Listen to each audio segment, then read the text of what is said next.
Hello students. Today we are going to have the topic techniques of scientific management. Techniques of scientific management. It is in a flow chart. We have already seen uh, about functional foremanship, standardization and simplification of work. Today we are going to see about the work study, differential piece weight system and the mental revolution. Work study. Work study is another technique by Taylor. Under work study, there are many subdivisions. He has went through many experiments under work study, and they are method study, motion study, time study, and fatigue study. Work study method, what Taylor said is that deep analysis of all the activities of an organization needs to be done properly. So, you need to ensure that producing maximum possible output with minimum efforts. So, you have to go and do an analysis of these activities which are carrying out to prepare a product. So he conducted different number of experiments such as method study, motion study, time study and fatigue study. To understand this, he has given us this particular technique. Let us see about the first one, method study. The objective of method study is to find out one of the best way of doing the job. What we do is we go through all the ways in which the job can be done.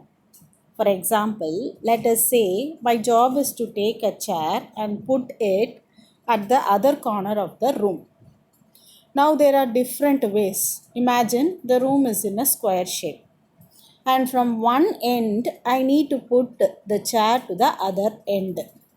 Now what I do, I can walk straight diagonally and keep the chair, or else I can walk in a L-shaped manner and put the chair, or I can keep on crisscrossing and reach the other end of the room to keep the chair. So these are the different ways to keep the chair at the other side of the room. So what Taylor said was, find out the best way and shortest way to keep the chair. So you need to find out a best way to minimize the cost and maximize the quality to the customer satisfaction. If I am taking the L shape, it will take long time. Similarly, the manufacturing unit would be wasting many resources and unnecessarily the cost increases, so that it what it needs to be, so that is why it has to needs to be saved.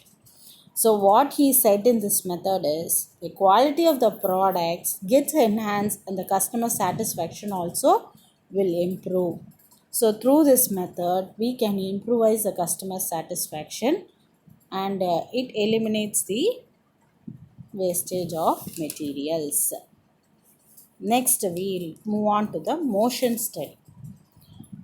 This is nothing but the study of movement of the worker while doing the job. Example, manufacturing unit of a butter, say about 500 grams uh, butter. It has to be get wrapped and it has to be put it into the box. If you stand at the other end of the opposite side of the machine, how can you do this work? So what Taylor came saying is, he came out of three types of movements, that is productive, unproductive and incidental. That is, when you are doing a job, you should be doing it in a productive way. When you are wasting or doing it in a wrong way, it is called unproductive. So it is just to eliminate the unnecessary movement to save the time. For example, Taylor and his friend were able to reduce motions in brick layering from 18 steps to 5 steps. For some particular reasons, this incidental movement can be there. So, what Taylor did is he used stopwatches, symbols, colors to identify different movements. So, this is what motion study is all about. Next, we will move into time study. Time study. How much time it takes to do a particular job? Let's take an example from McDonald's. To fry the French fries, say for 500 grams, let us assume it takes 5 minutes. So, understanding the time, how much the worker takes to complete the particular task, and also to understand the different time taken by the worker, we use different measuring devices. Example, producing a particular unit. So, to produce a particular unit, the worker takes 1 hour. If he works for 8 hours, he can able to produce 7 units. The remaining 1 hour would be the break time and the lunch time. Through this study, we can estimate a day's work. So every worker should produce the same unit. If a worker produce more than that, he should be recognized.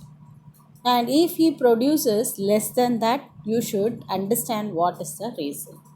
This time study helps to determine how much time of work can be done in a day and also the labor cost.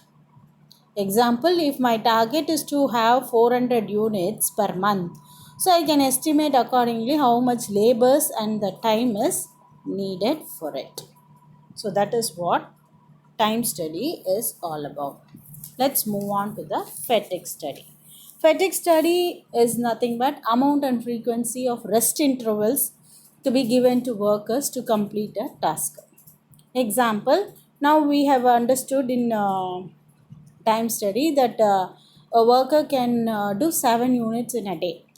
But then I hire people, let's say 1000 people. All these people will not work at a particular at a same place.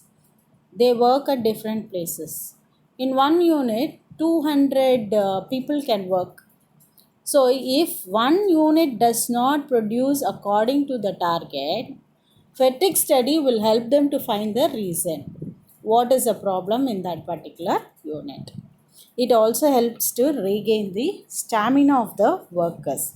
So it helps the managers to find out the workload of the or the problems of the workers who are working in that particular manufacturing unit. For that, there are many reasons for fatigue study, that is causes of fatigue study. Causes of fatigue study is long working hours. Even traveling of the workers also causes, it's also a cause. Worker not suitable for that particular job. Working condition is not good, that is comfort level in that organization. This fatigue study helps to reduce all these causes. So this is what fatigue study. Let's move on to the differential piece weight system. It differentiates between efficient and inefficient workers.